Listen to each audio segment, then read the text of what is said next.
menggunakan pasal.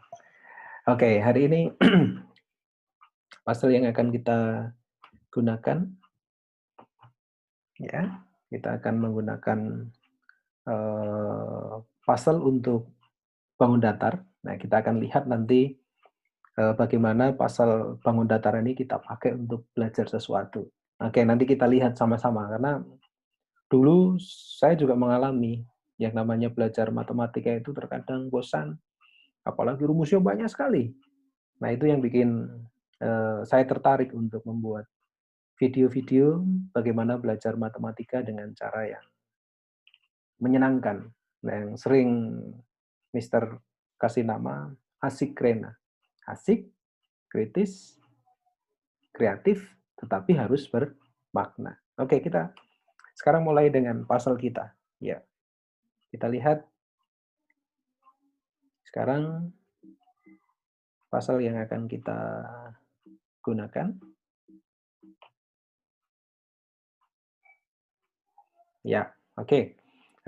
Sekarang kita akan melihat di sini Mister punya 3 buah persegi. Oke, 3 buah persegi. Ini persegi yang paling besar. Ya, kita kasih nama persegi C karena dia punya sisi yang panjangnya C. Kemudian persegi yang kedua, ini yang sedang, tanggung bentuknya, kita kasih nama persegi B. Nah, yang paling kecil, nah ini yang paling kecil, kita kasih nama persegi A. Karena dia memiliki sisi dengan panjang A. Nah, ketiga persegi ini kita akan susun seperti ini, guys.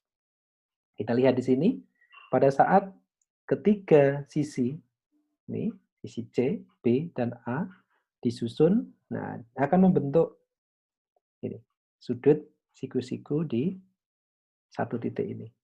Oke. Ya, sehingga membentuk segitiga A, B, C. Siku-siku di C. Nah, sehingga sisi dari persegi yang paling panjang ini pas di depan sudut siku-siku. Oke.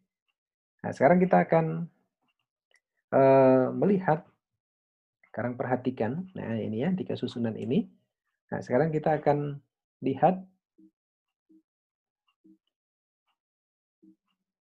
oke, sekarang kita akan lihat, dan kita akan memberikan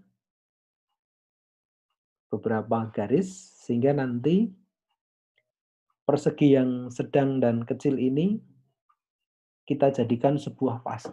Dan nanti kita akan mainkan pasal itu. Oke, sekarang perhatikan. Nah, kita sekarang sudah punya pasal seperti ini. Ini persegi yang sedang tadi, saya potong menjadi 1, 2, 3, 4. 4 bagian. Nah, ini yang kecil, saya biarkan tetap seperti itu. Nah, sekarang kita akan coba, guys, untuk masukkan potongan-potongan yang menjadi pasal kecil-kecil ini ke dalam persegi yang paling gede. Oke, kita perhatikan sekarang di sini. Oke, kita pasang 1, 2, 3, 4. Oke, apa yang terjadi, guys? Ternyata di sini kita dapatkan bahwa potongan-potongan persegi yang ada di persegi yang sedang tadi dengan yang kecil, pada saat kita masukkan di sini, kita pasang pasalnya, ternyata pas, tepat, memenuhi tempat di dalam persegi yang besar dengan sisi C tadi. Oke, sekarang kita akan coba potong dengan tipe yang berbeda. Oke, kita perhatikan di sini, guys. Kita potong berdasarkan garis diagonalnya, nah, sehingga kita akan dapatkan potongan-potongan pasal baru, ya. Yang kita dapatkan seperti ini, sama menjadi 4 bagian, tetapi bentuk pasalnya berbeda. Oke, guys, ya, kita perhatikan di sini. Kita potong menjadi 4 bagian. Nah, kemudian bagian yang persegi kecil ini masih kita biarkan tanpa harus kita potong. Nah, sekarang kita akan susun pasal kita lagi ke dalam persegi yang besar ini, guys. Oke, perhatikan sekarang. 1, Oke, kita lihat apa yang kita dapatkan. 2, 3, 4, dan is amazing. 5.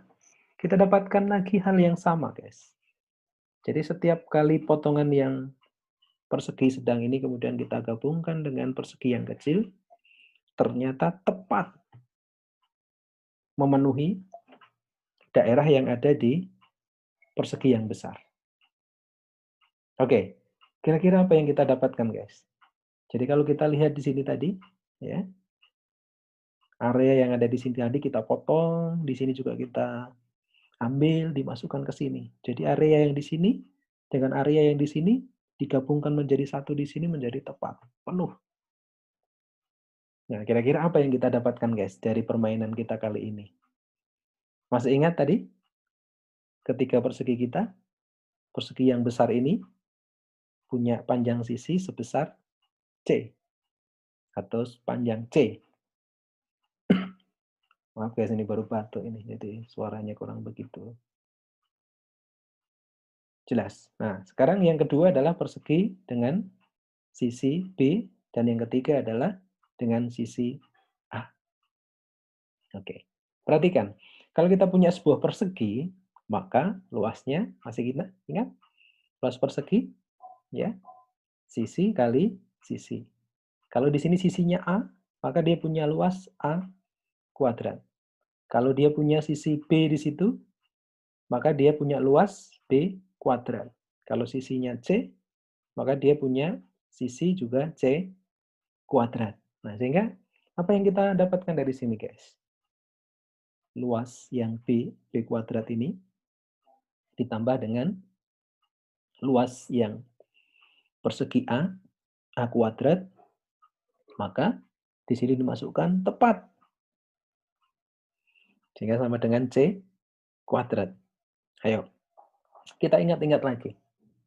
Sehingga luasan yang kecil tadi A, yaitu A kuadrat, B kuadrat, itu ternyata sama dengan luasnya C kuadrat. Nah, sekarang kita lihat di sini, guys. Ini yang pertama tadi. Sehingga kita dapatkan bahwa luasan C tadi, yaitu C kuadrat, sama dengan A kuadrat ditambah dengan B kuadrat. Yang kedua, sama. Dipotong dengan bentuk yang berbeda pun juga sama. Didapatkan luasnya adalah C kuadrat sama dengan A kuadrat plus B kuadrat. Ini yang menarik, guys, di sini. Sekarang kita pikirkan bersama-sama. Kira-kira kita teringat dengan apa ya kalau kita lihat bahwa C kuadrat sama dengan A kuadrat plus B kuadrat. Masih ingat? Ini persamaan apa? Ternyata bermain puzzle hari ini memberikan manfaat untuk kita berpikir sesuatu. Masih ingatkah kalian? Ini tentang apa? Oke, ini masih ingat C kuadrat sama dengan A kuadrat plus B kuadrat? Masih ingat? Ayo. Oke, iya. Ini tentang teorema Pitagoras. Ternyata dengan belajar puzzle, ya, atau belajar menggunakan puzzle, kita bisa belajar yang lain, guys. Ini menarik sekali untuk kita lakukan. Dan nanti kalau kalian punya ide dengan puzzle-puzzle yang lain, oke ya, kontak di situ, di alamat YouTube itu, kemudian kirimkan hasilnya. Bagi yang paling bagus nanti Mister lihat, ya hadiahnya adalah kuota data. Oke, silahkan nanti yang punya ide yang bagus dimasukkan ke situ. Nah, nanti kita akan lihat, nanti kita akan nilai mana yang paling kreatif untuk mendapatkan ini. Oke, nanti kita akan lihat, tunggu hadiah dari Mister. Jadi hari ini kita sudah belajar menggunakan puzzle tentang teorema Pitagoras. Ternyata C kuadrat sama dengan A kuadrat plus B kuadrat itu merupakan persamaan atau teorema Pitagoras yang menyatakan di sini C kuadrat tadi adalah luasnya yang besar ini, A-nya itu adalah luasan yang kecil, B-nya adalah luasan yang sedang tadi. Jadi kuadrat sisi miringnya, ini tadi karena di depan ini sisi miring, ya sama dengan kuadrat sisi siku-siku ditambah kuadrat sisi siku-siku yang lainnya. Itulah teorema Pythagoras. Jadi dengan belajar seperti ini, kita akan tahu bagaimana kita mendapatkan teorema Pythagoras itu. Sehingga tidak hanya dihafal, guys. Jadi itu cara belajar kita supaya kita tahu dari mana asal dari teorema Pythagoras itu. Ini salah satu cara, masih ada cara yang lain. Nah, sehingga mari yuk kita belajar matematika dengan cara yang menyenangkan sehingga kalian semakin cinta dan mau belajar tentang matematika. Oke, sampai jumpa di video yang berikutnya.